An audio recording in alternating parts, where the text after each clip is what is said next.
We're all expecting a depressing 2021 for the Houston Texans, but does Nico Collins give us something to be excited about for the future?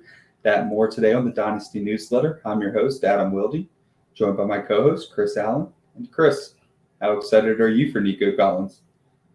After we were just looking at some of his highlights, looking over his athletic profile, I'm actually somewhat excited for Nico Collins, like in the future. Not this year, though. Absolutely not this year. Why not? No, man. Well, look at their situation right now. Even with the draft capital that the entire, not just like fantasy community, but like the entire football community was just aghast at the idea that the Texans, who needed everything, offensive line, defensive line, quarterback, cornerback, safety. I mean, literally everything under the sun except for wide receiver, right? Relatively speaking, right? I'm sure bringing comparatively. Right, because bringing in other talent to supplement what Brandon Cooks, older wide receiver, Randall Cobb, old wide receiver. I mean, what each of those guys, like in Will Fuller now already gone. It's like with the talent that they have and lost, sure, they could have used a wide receiver, but given the litany of other things that they needed, like to help the entire team, it was hard to digest such a pick. But that being as it is, looking at Nico Collins, like his athletic profile and whatnot, I'm actually like quite intrigued. I mean, 6'4", 215, ran a 4.45 at his pro day. I mean, I know that Michigan, I think he wound up opting out of his final year at Michigan, but still, I mean, regardless of what we think about their quarterback situation, either currently or in the future, right? If it's not going to be Tyrod Taylor for this year, Davis Mills for the 2022 season and beyond, I'm actually somewhat intrigued, like, by Nico Collins. I'm intrigued by what he can possibly provide, at least as from an athletic standpoint. He would at least profile as a guy that could wind up turning into an alpha type receiver. Now, whether or not he can actually evolve into that at the professional level, that remains to be seen. Like, is he going to wind up working with Brandon Cooks in order to learn separation, release techniques, things of that nature? Is he also going to be able to work with guys like, Randall Cobb as well, like in the interior, in order to find some of those, like Chris Conley? Yeah, to find those soft spots and zones. It's the little things, the nuance about the game that he has the opportunity to soak up, like from savvy veterans, like both those guys I just mentioned. So it's just, can he get that from those guys amidst all the chaos that's currently surrounding the Texans? And that's really what he needs in order to really increase his draft stock. But even if we think about it from a historical standpoint, we'll look at the other guys that have typically been drafted around, like in like the third round of drafts over the past like couple of seasons. I mean, do they have like similar, did they have similar profiles, right? If it wasn't, let's see, like with Devin Duvernay, from a couple of years ago, or from last year, like rather. Even like this year, some of the guys that were currently drafted in the third round along with him. Yeah, I'm sure we'll get to them, but it's like that's where I'm trying to balance the two, because at least in my mind, Nico Collins actually does have the profile to suggest he could, and the production as well, because I think, his 2019 season, he wound up actually having a breakout, either 2019 or 2018. While that's a rather late breakout age, at least it does show that he has the capacity to do so and operate as a team's wide receiver one. So at least there are signs, right? Like there are indications that he could wind up being the team's alpha wide receiver at some point. So given the way that the team is currently trending, at least from a wide receiver perspective, don't see Cooks that's going to be there long. Randall Cobb, definitely for sure.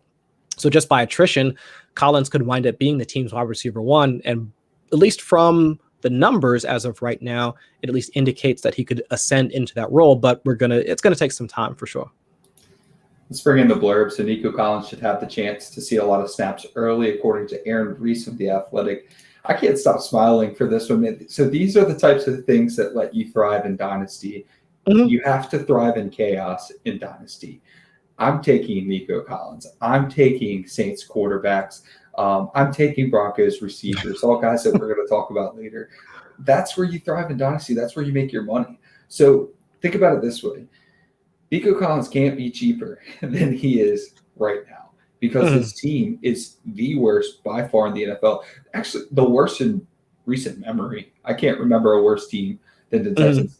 Heck, they brought in 40 veterans, something like that. Wouldn't surprise me. An absurd amount of veterans. Bringing in guys like Chris Conley. Shout out to Chris Conley. Bringing in, guys that you thought were done in the NFL. And then you draft this guy, Nico Collins, in the 3rd round.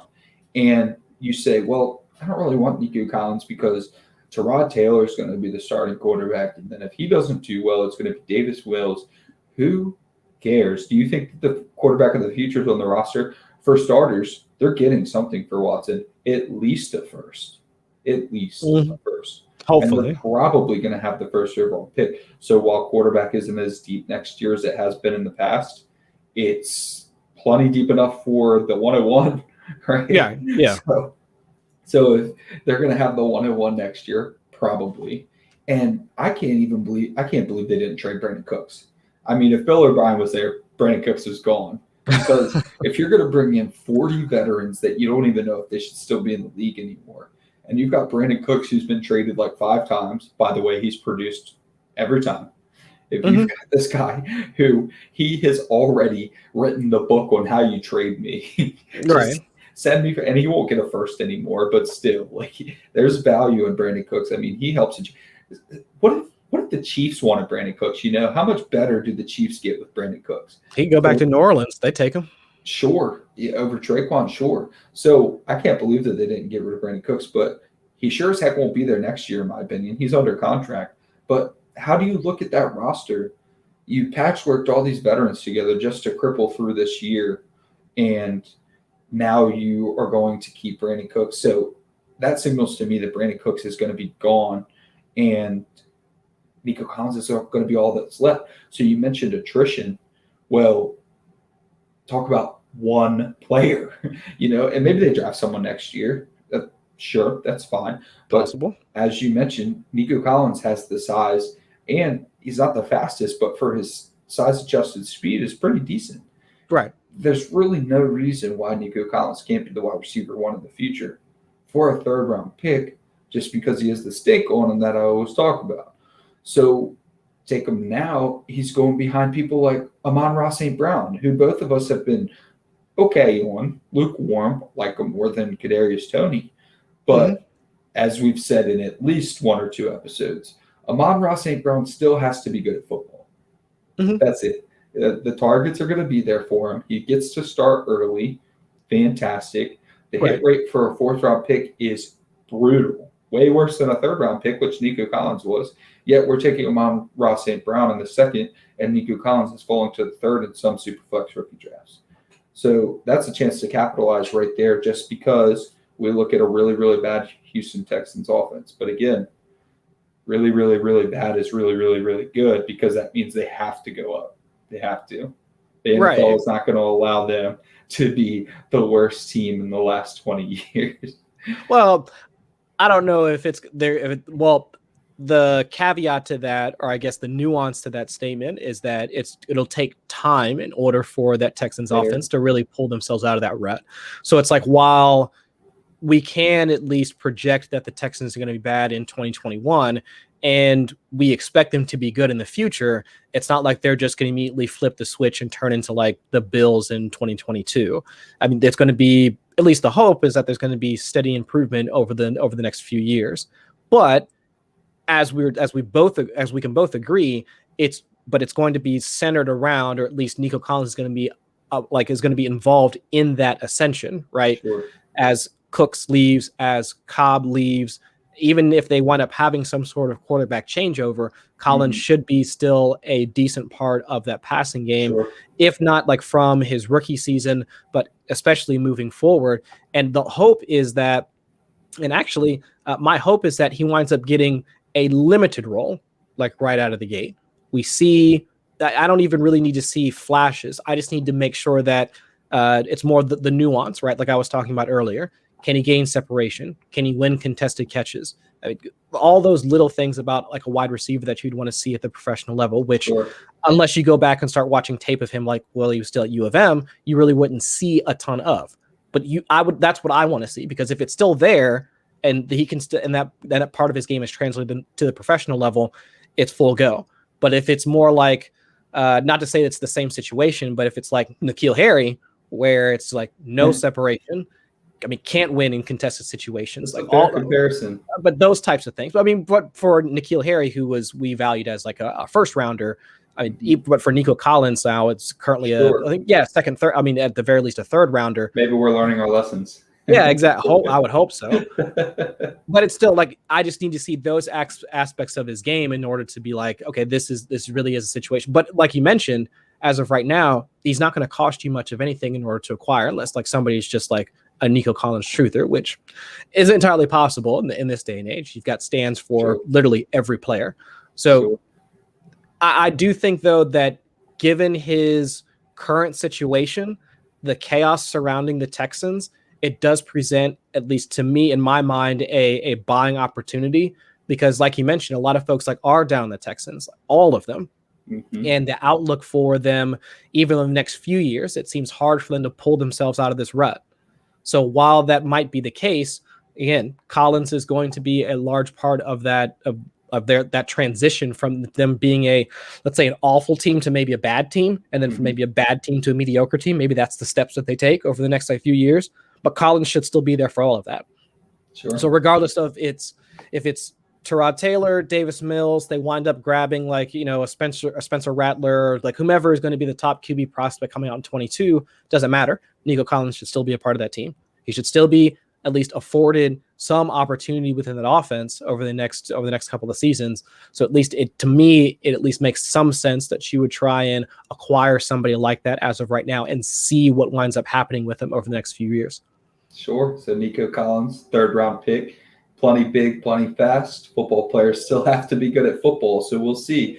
Yeah. But fantasy football players have to be good at fantasy football, or else we'll see. So if you want to get better at fantasy football, go over to footballguys.com and subscribe to the email list. So we actually utilize the email list as our newsletter to pick content for the Dynasty Newsletter. So if you're over here listening to the Dynasty Newsletter and you want to get all the news throughout the week, just go over and subscribe to the email list that's written by Joe Bryant, Sigmund Bloom, Cecil Lammy. They're all writing that content on a daily basis, grabbing all the blogs, grabbing all the little blurbs from all the reporters, and getting that information straight over to you. And if you look at that and say, I wonder what that's going to do for Dynasty, hey, that's what we're here for every Monday. So go over there and check out that Football Guys email list. So Cole Beasley, Chris, we talked about Cole Beasley last week. We'll try not to get too personal on how we feel about Cole Beasley currently, but it is important to note that Cole Beasley could be on the roster bubble in training camp, according to Jay Skusky of Buffalo News. When we talked about him last week, I remember saying, hey, Cole Beasley matters. He does matter. He does score decently on a per-game basis. Solid wide receiver 4 flex option if you need one. He's in a good offense. We've talked about that a lot this offseason. Just when in doubt, pick players from good offenses. I didn't know he was on the roster bubble last week. And if this report's accurate, he is now. I don't know how much of it is due to his current antics with and I guess I should. The Twitter is antics. His opinion you can have, but the Twitter is the antics I'm referring to. Okay. If that's going to get him booted, I didn't really consider it last week, but they have options at wide receiver. So why don't you touch on that depth chart and see what we're going to do with Cole Beasley? Yeah, because I guess to talk about the antics and stuff like that on social media, at least given the current state of the Bills team or whatever, it doesn't really seem like that sort of mentality would get him booted off the squad. It's entirely possible. Well put. I'm just throwing out the more that I think about it. Josh Allen's not getting kicked off the team. Josh Allen has had at least some slightly more problematic statements over his short career. So I'd be somewhat surprised if something like that would be the reason why he'd wind up being on the roster bubble. Football. It might wind up being football related. I don't think it's contract related, at least from a price standpoint. No, if anything, my thought like Emmanuel Sanders' contract came in at something like relatively close to what he's currently being paid. I mean, for a 32, 33-year-old like slot receiver, I mean, that I really don't see that really being much of an issue. Now, if there's been a decline in his work, which 2 seasons ago, like when we really started to see like what Josh Allen could do for that offense, even though he was more of a hair on fire type quarterback, it was Cole Beasley being one of the guys that he could rely on. Sure. From a contest and catch rate. Even despite the fact that he runs like close to, if not more than 90% of his slots, or 90% of his routes out of the slot. And I mean, he's still been able to maintain an 18 to 22% target share and be productive on most of those. And we've come to rely on that.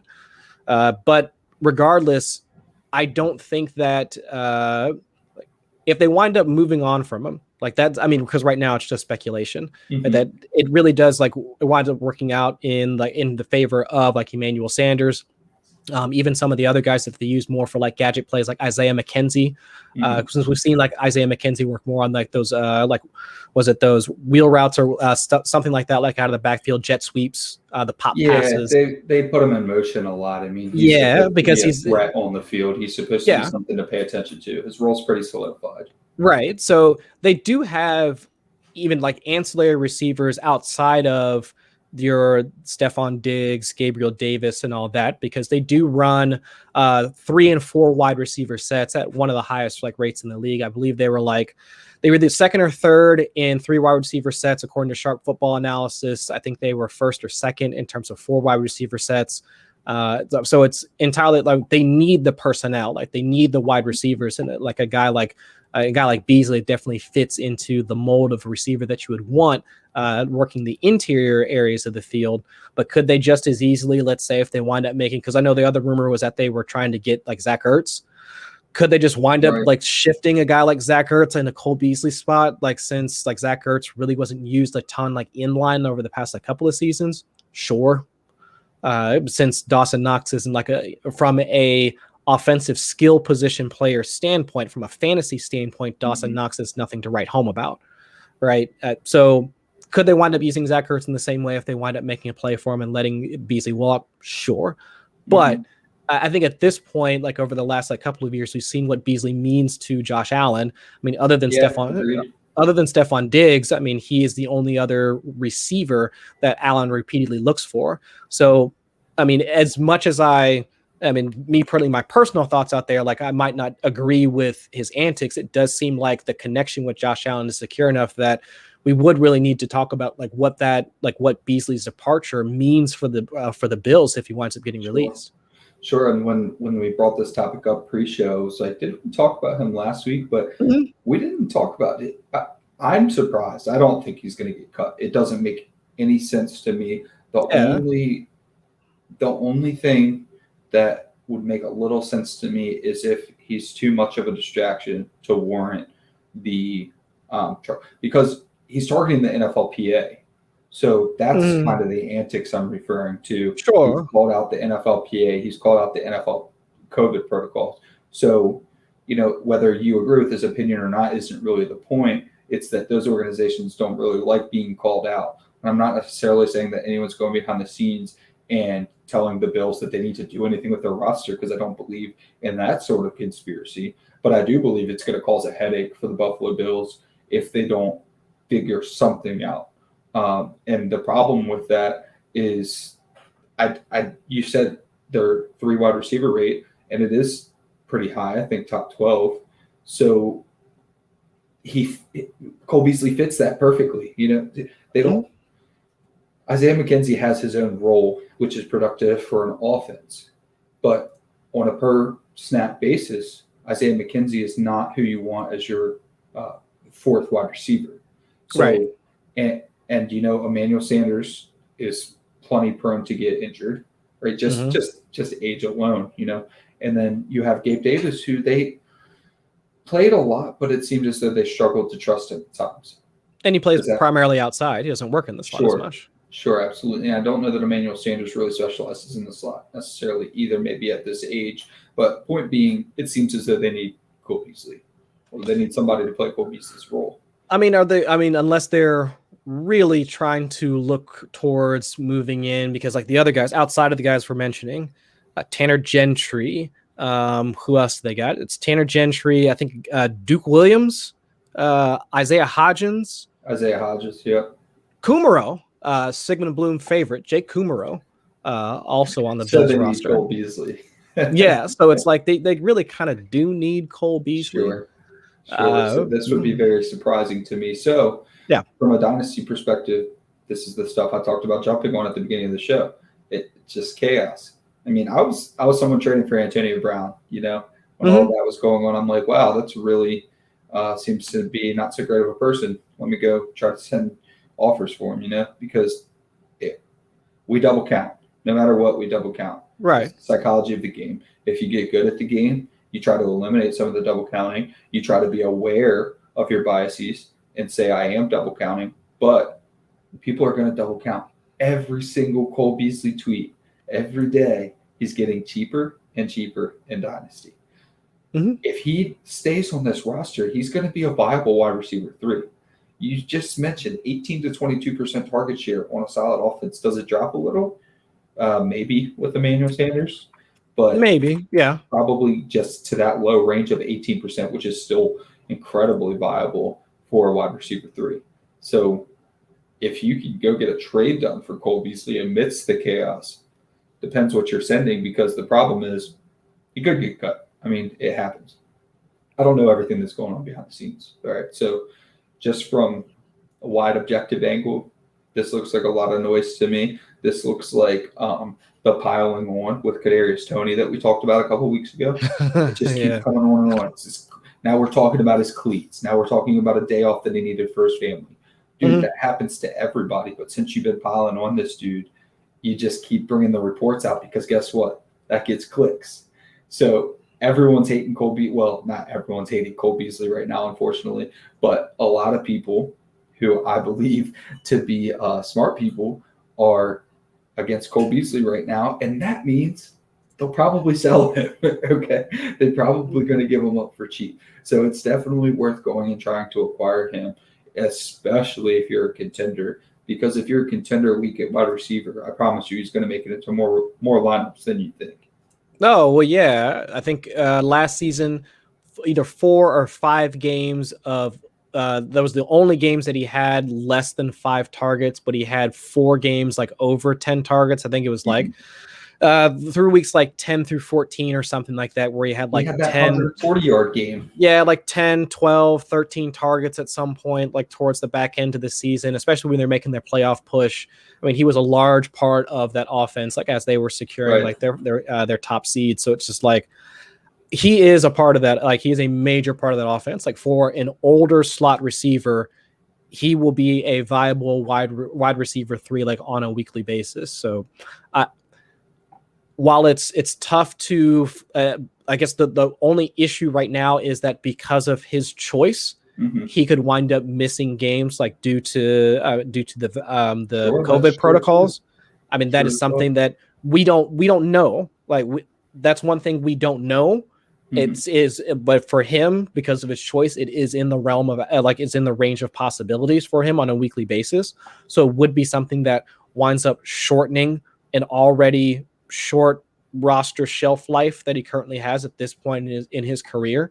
But I would say for most folks that already had him on his roster, like almost similar to the conversation we had about, was it Derrick Henry, like almost a month ago? Yeah. It's like, if you have a guy like him on your roster, if you have a guy like Julio Jones on your roster, these are guys that you probably already decided are going to be on your roster until they ain't playing football anymore. Sure. Same thing with Cole Beasley at this point. Yeah. You know what you're getting. You know the production that you're getting. So you have probably made the conscious decision to say that, well, I'm just going to keep, like trotting him out every week until he hangs him up. So it's very similar situation here. Larry Fitzgerald's the best example of that. Larry Fitzgerald, I say all the time, he was worth a 3rd-round pick for like 8 years. Basically, yeah. He was putting up sometimes wide receiver 2 numbers. Some weeks he'd be in wide receiver 1 range. Didn't matter, because he was going to hang him up next year, and he was always worth a 3rd-round pick. That's the type of player that you're going to get with Cole Beasley too. I mean, he'll provide value to your team. It doesn't matter if he's playing until he's 40. He ain't never going to get you better than a 3rd-round pick, I don't think, at any point going forward. No. So speaking of somebody else who probably actually is cheaper than the 3rd-round pick, so maybe not the best segue, but Jaelon Darden has showed enough playmaking ability to serve as the 5th or 6th receiver in the offense.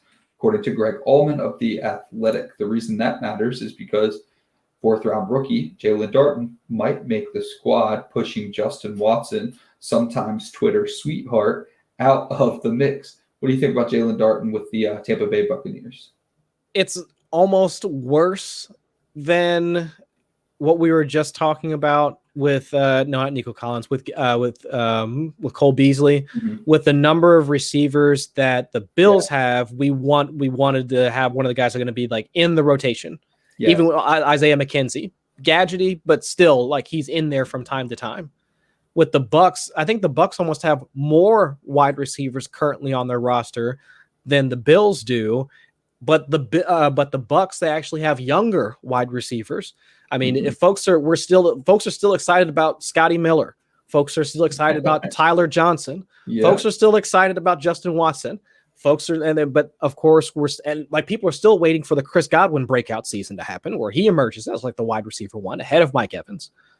So now I just named like 5 guys that are currently on the Bucs roster and dynasty rosters, right?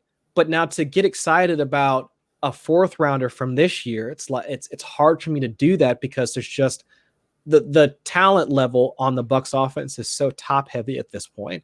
It's hard for me to really try and buy into him seeing any sort of significant playing time within that offense at all in his first year. And not even like in his 2nd year too. It's the path for him to wind up playing a significant amount of volume at that point to retain any sort of value. It's just, I'd really have to squint in order to see that.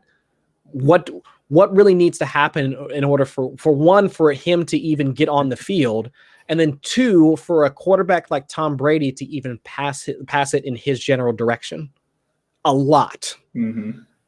I mean, speculation or anything out the window. I mean, that to me, that just seems like a logical thought process in order to get there. I mean, there has to be a slew of injuries to the wide receivers. And then on top of that, he has to show enough prowess as a wide receiver in order for Tom Brady to trust him with a pass. And for him to already have 4th-round capital behind him, it makes it hard for me to believe that that's in the range of outcomes for him at this point. Every time we talk about this draft capital, I just keep thinking, why do I like Amon-Ra St. Brown so much? Because it just keeps reminding me, like, wait, I don't really like these guys on decent offenses or that are going to get a lot of target volume. But anyways, back to Jaelon Darden.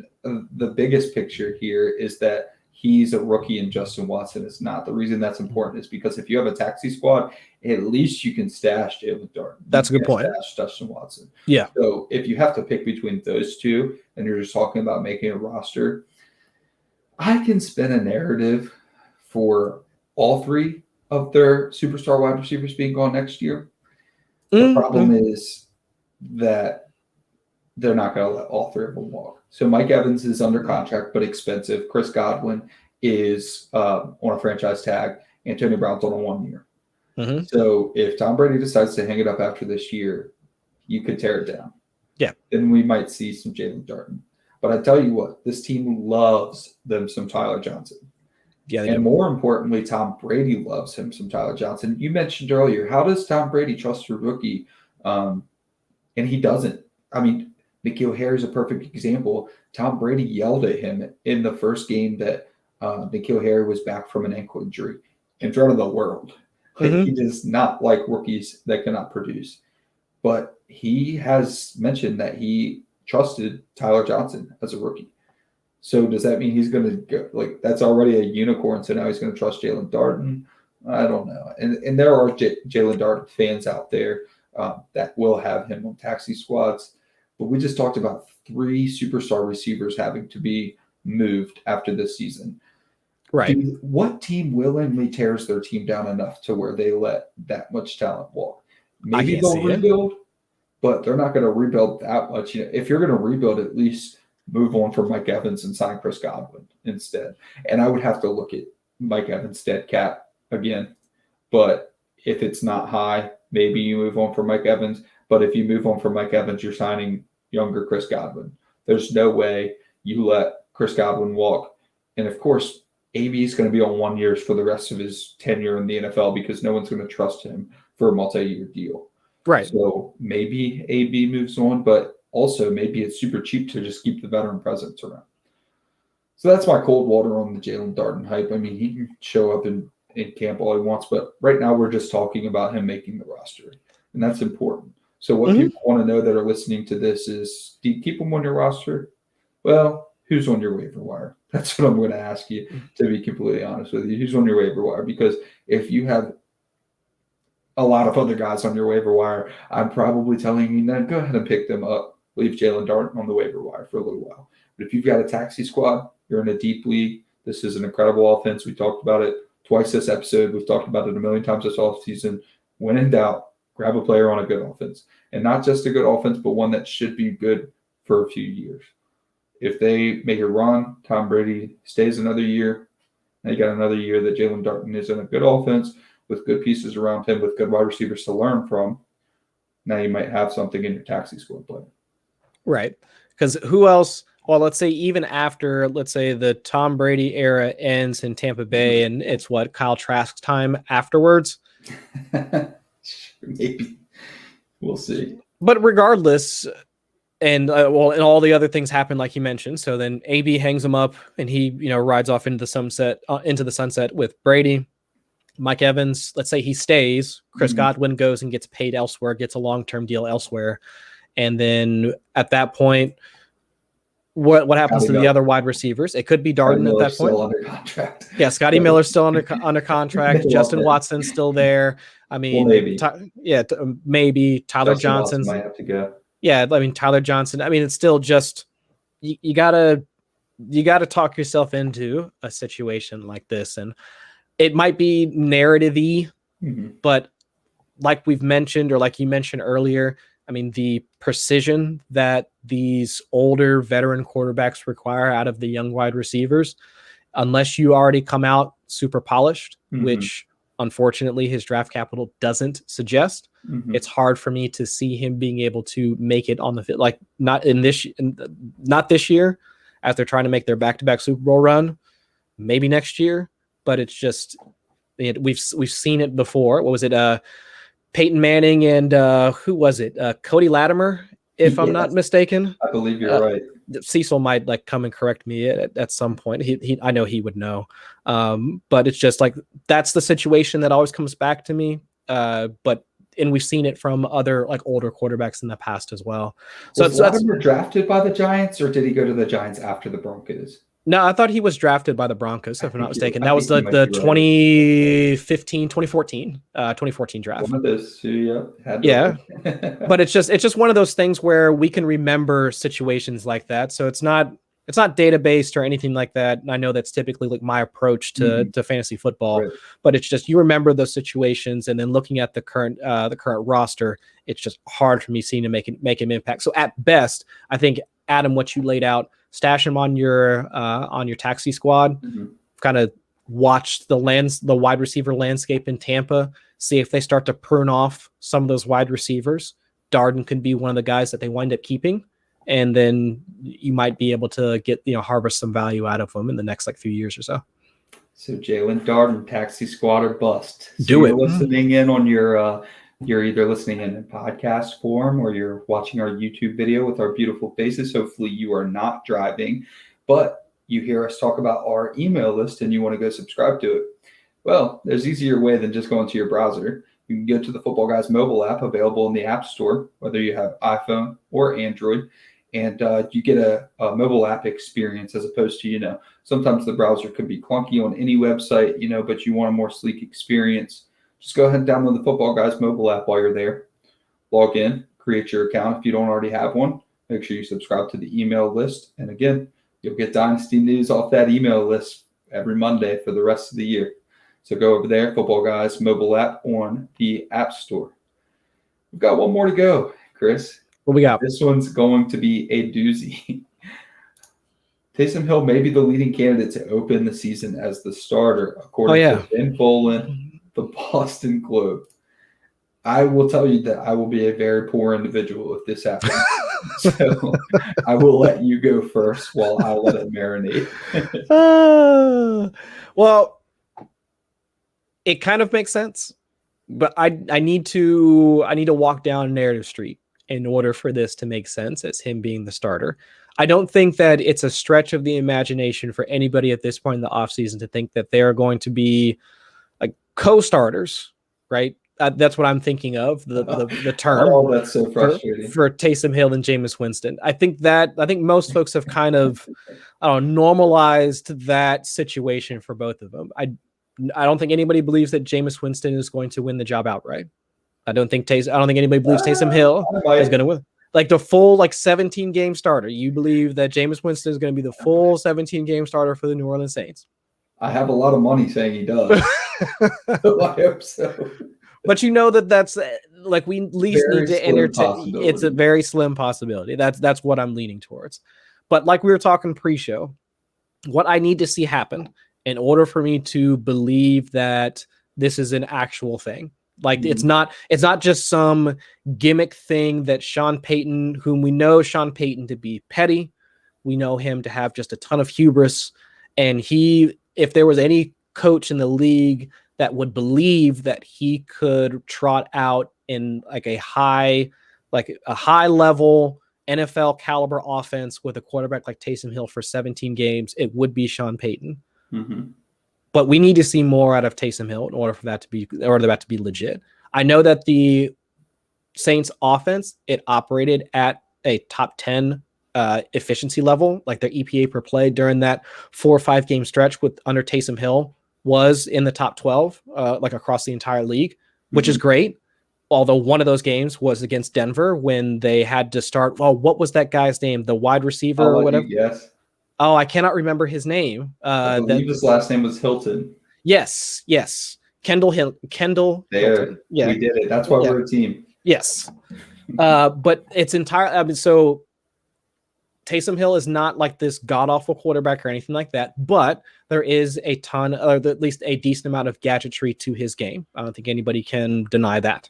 Mm-hmm. Does he have the makings of a quarterback? Well, of course, he was drafted as a quarterback, so that's fine. But he has had multiple other odd jobs across the Saints.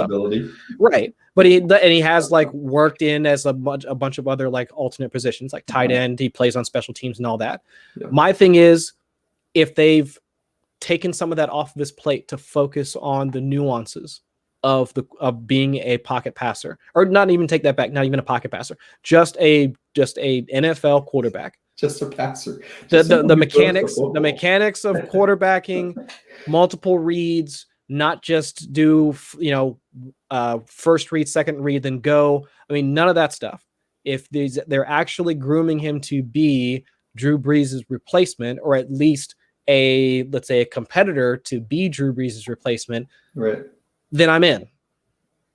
But if it's just more of what we've seen out of him when he's had to do these spot starts, then I'm less inclined to believe that this is going to be something that, because we've been almost inundated with Jameis Winston workout videos of him continuing to perfect his craft to get back to where he was at in 2018, 2019, while still more hair on fire type stuff. But this is post LASIK Jameis. So we're supposed to get, some of the good stuff, but with less of the touchdowns. But we're seeing that from Jameis. I haven't seen that from Taysom. So I need to see that from Taysom in order to truly buy in that this is not just some Sean Payton fueled, I can still do this without Drew Brees type of deal, where it's just going to wind up blowing up in his face and our face. And it's just, it's almost a complete disaster, because they did some work on the offensive line. They bring back Ryan Ramczyk. I think they drafted at least one guy, but I thought during the draft this past year. So it's the potential is still there. Michael Thomas, Alvin Kamara, Adam Troutman. We'll see if he plays more on the offensive line or if they wind up splitting him more out wide. So it's on paper, it's there. But I just need to see more from Taysom Hill as an actual under center, non-gadgetry type quarterback in order to believe that that's an actual possibility for him. Behind this smile for our visual crowd is the meme with the with the creature sitting at the table and the house on fire saying this is fine because my 30+% share of Jameis Winston on underdog is a little scared. So we could go down a lot of different avenues with this blurb, Peter. I mean, now we're on the couch with Adam and Chris because for starters, whoever you go with, I think is playing 17 games. The offense is going to be vastly, vastly different. And we pointed out before the show, I mean, we had a 30-minute conversation just to prep for a 30-minute conversation on these two. And I mentioned Teddy Bridgewater. They didn't change anything. Teddy Bridgewater played Drew Brees football. Throw it to Michael Thomas. Throw it to your second read. Throw it away. Just have a high completion percentage. Don't throw deep, except for maybe a couple times a game. That was it. Teddy Bridgewater was Drew Brees light, and then Drew Brees came back. Taysom Hill comes in. You're scrambling for 4 weeks, and he's literally scrambling because he's going to look at a read or two and go, which was not good for Alvin Kamara because Alvin Kamara has this special role where, yes, he is a prolific route runner out of the backfield. I'm not denying that. But Alvin Kamara's primary role was to be open for Drew Brees when Drew Brees couldn't figure out how to get the ball down the field. And they took something away. The play isn't working out. You throw it to Alvin Kamara. He is your safety valve. Sure.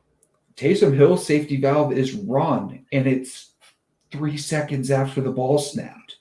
Okay? And Alvin Kamara did not produce well when Taysom Hill was the starting quarterback because of that. Taysom Hill's not looking to the left side of the field. Actually, I think I remember a play where Alvin Kamara was actually literally jumping up and down in the flat while Taysom Hill took off. And we're going to see a lot of that. So now we're talking about, do I buy into this blurb? Because I need to pick right now. Am I buying in or am I not buying in? Now we're at that Derrick Henry crossroads. Now we're at that Cole Beasley crossroads with some of these guys. Because if I'm buying into Taysom Hill being the starter, I'm waving goodbye to Alvin Kamara, waving goodbye to Michael Thomas, definitely waving goodbye to Traquan Smith, Adam Trautman, at their values. I'm not saying that they can't be productive players in this league anymore. But this is where you capitalize, like I said earlier, you capitalize on chaos. I think that Taysom Hill becoming the starter with multiple years under contract is going to produce chaos in this offense. This is the type of situation where you think that I'm stupid right now, and then next year Alvin Kamara is a third-round startup pick. I've seen it plenty of times, okay? All it takes is one down year for Alvin Kamara to be, that third-round startup pick. I mean, well, yeah, he's already 26, so and see how far Zeke's fallen, right? And Zeke hasn't done nearly anything to fall that far besides Dak Prescott hurting his ankle. So people are ready to drop those running backs at a dime. And Michael Thomas went from wide receiver 1 overall to wide receiver 7 or 8 from one down season after injury, after not having Drew Brees. So what is going to happen when Taysom Hill comes out and does fine for fantasy? I see people throw around that he could be a top 12 quarterback, whatever. He's got the rushing ability, so sure. But is that going to produce top 12 for Michael Thomas? I don't know. Top 12 for Kamara? I don't know. Troutman, sure, whatever. Top 12 tight end means nothing to me.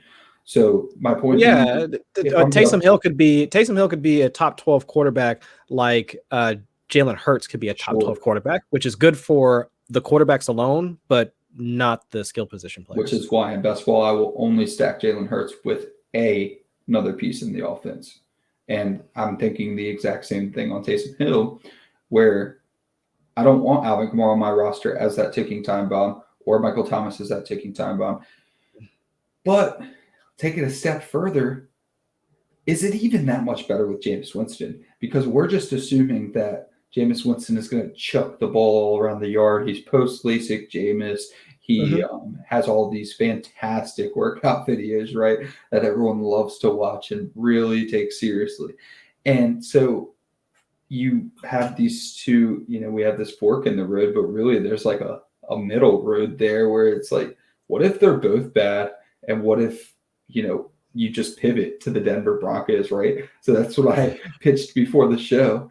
Well, why do I want Michael Thomas? I want Alvin Kamara. I want Troutman. When I could pivot for way cheaper to Javonte Williams, Cortland Sutton, Jerry Jeudy, Noah Fant. And their quarterback situation is going to get better. If Taysom Hill takes over, that's at least 2 years of starting Taysom Hill, and they'll probably win games. It's a good team. It's a good roster. But Alvin Kamara takes at least a round or two hit. Michael Thomas takes a round or two hit. Nobody wants to touch the Saints' offense this time next year if we're going into next season with Taysom Hill being the starting quarterback solidified. And if Jameis does poorly, the Saints are going to be too good to have a good draft pick. So if they're going to have, a good defense, just all around, excellent special teams that they always have, they're going to have a late draft pick. Jameis is gone. Taysom didn't get it done. Now you have a terrible quarterback, and you wasted the prime of Michael Thomas and Alvin Kamara and the ancillary pieces that don't even matter. So why don't we pivot? We throw them in a trade calculator between the Broncos' top 3 players and the Saints' top 3 players, and the Broncos' top 3 players didn't even equal Alvin Kamara. You said that Javonte, Sutton, and Judy did not even equal Alvin Kamara in value. Correct. So what are we doing holding the Saints back right now? I mean, it's difficult to because you're betting. What's the poker term? You're betting on the come at that point. Like you're betting on Cortland Sutton getting back to what we thought he was going to be last year before the knee injuries. Jerry Jeudy being what we think he can be, despite first year jitters, so on and so forth. Hopefully, he stays off social media. Blah blah blah. Javonte Williams taking over for Melvin Gordon, and Melvin Gordon either gets traded or whatever, and he takes over that backfield. So it's like you're betting on. Well, I mean, you really are just betting on talent at this point because the situation doesn't lend itself. And draft pedigree for all of them actually. Yeah, Sutton was an early second. Fant was an early first. Judy was an early first. Yep. Javonte, so it's like early second. So all of them have at least from a dynasty perspective, like the indicators that they could ascend into like these pieces that we would want to have like on our rosters. But unlike Michael Thomas and Alvin Kamara, they actually have the production to back it up, like years of that type of production in order to back up the fact that they could be that valuable. So it just comparing those two situations, and like what Adam and I talked about like pre-show, is that it's hard to value them like in a complete vacuum, because if I have a contending roster, right, I'm banking on the Saints package in order to carry me to a championship. But if I'm even like a middling team to a back end of the league like type of team that needs to rebuild, then of course, the Broncos package, like it offers like a ton of appeal to me at that point. If I'm already looking to 2022 and beyond to be more competitive within my league. So it depends on where you're at from a roster perspective, but it does spark like a good conversation regarding at least the relative values of some of these players when you just look at their team situations as of right now, because the Saints and the Broncos, they do have similar outlooks, at least from a team perspective, if not from their quarterback issues, but then also look at the teams around them in their division. Right. Because I mean, with the Broncos, I mean, they're still decent, but if it's not the Chargers, then it's the Chiefs. I mean, same thing with the Saints. I mean, if it's not, the Bucks that they're gonna have to play. I mean, Carolina and Atlanta, it is what it is. I mean, if Julio had stayed in Atlanta, probably be more of a competition. I want them to lose more games. I mean, you'd want them to. If I'm taking this avenue, I want them to lose more games, because the whole point for me to bring this full circle is that the Broncos know that they need another quarterback. And we're over here talking about Taysom Hill might be the starter after we've had reports for the last 3 months. It's basically stuck that Jameis is the favorite. And now we get Taysom Hill reports, and I've been drafting Jameis only because he's almost free, But when you think about it for a second, it's like, let me take a step back objectively for a second and think, should I even care? While everybody's on Twitter raving about, is Taysom going to start? Is Jameis going to start? You have your Michael Thomas, you have your Alvin Kamara, you have your Adam Trautman, your Tre'Quan Smith on your team, and you're just sitting there looking at your team and you say, what if I just don't care? What if I don't want either of them to start? What if I realize that a 27-year-old running back just doesn't ascend in Dynasty football? Just doesn't. One of the biggest Alvin Kamara fans in the world right here. Right. He's not ascending. Michael Thomas already descended down to the third. You think he's going to make it back to wide receiver 1 overall when you have your AJ Brown, your DK Metcalf, your Justin Jefferson? Or even top 5. Even top. I was probably, now that I think about it, I was probably a little generous giving him wide receiver 7. It's probably more like 8 or 9. And then you have, if we never talk about Traquan Smith or Adam Trautman again, are you surprised? No. The only time I'm talking about Adam Trautman is when I play him at min price and he gets me 0 points and you make fun of me for it. I'm just going to talk about it because he's from Dayton. That's about it. That too. So the point is, maybe we step back, listeners of this show, and we take an objective view at our players from the Saints offense and just maybe it's time to pivot and get out of that chaos. And then if Taysom starts, cool. If Jameis starts, cool. But in my opinion, there's a 1 in 3 shot that your Saints players are even productive for you up to the standards that you drafted them at. And that's gunslinging Jameis. Other than that, there's conservative Jameis because he's learned under Drew Brees for a year and Sean Payton has reined him back. Maybe he's a little bit better of a quarterback, but that's not what we're drafting his pieces for. Or there's Taysom Hill, who I think can lead an NFL team to wins, but I don't believe that he can lead a productive offense. I don't believe that Alvin Kamara gets, his 80 catches. I don't believe that Michael Thomas does more than slants like he should. So let's just step out of that situation. And that's Dynasty. That's the forward-looking game we play. Right. And like you mentioned, I think the critical piece to that is, as you pointed out, the Broncos have essentially had their come to Jesus meeting and agreed that they need to wind up getting a different, like a quarterback of the future. They might agree that their quarterback for 2022 isn't currently on their roster. The Saints, I don't think the Saints have really had that realization yet. They're not there. 3 years. Yeah, they extended Taysom for 3 years. They could wind up bringing Jameis back at some point, depending on how this Taysom Hill experiment works. So really thinking about the Saints looking to free agency or even the draft to invest at the quarterback position doesn't seem like it's a part of their current mode of thinking. So really they haven't gotten to that point yet after losing like their Hall of Fame quarterback. Sure. So it does make some sense, at least from a risk assessment standpoint, that if you want to avoid the chaos, then trying to find players in fairly similar offenses, at least from a value and outlook perspective, and pivoting to something like that without losing too much value on your roster. But like we mentioned earlier, it just depends on the context of your current roster and if you can stomach such a drop in talent, like between going from Alvin Kamara and Michael Thomas in their current stage to younger guys that require a little bit more of a gamble to see if their production can match at that point. Sure. And before we get out of here, I just want to mention that we got a new look over at footballguys.com. So new revamped website, much easier to get to the podcast, the YouTube shows. So please go over to footballguys.com, check out the podcast and shows section. You can check out all of our shows over at the YouTube channel. We're adding more. So just go ahead and make sure you subscribe while you're there. Get the mobile app in case you want to use it on your phone. But we thank you all so much for listening. This has been the Dynasty Newsletter for footballguys.com. I'm Adam Wilde. He's Chris Allen. We'll catch y'all next time. Peace.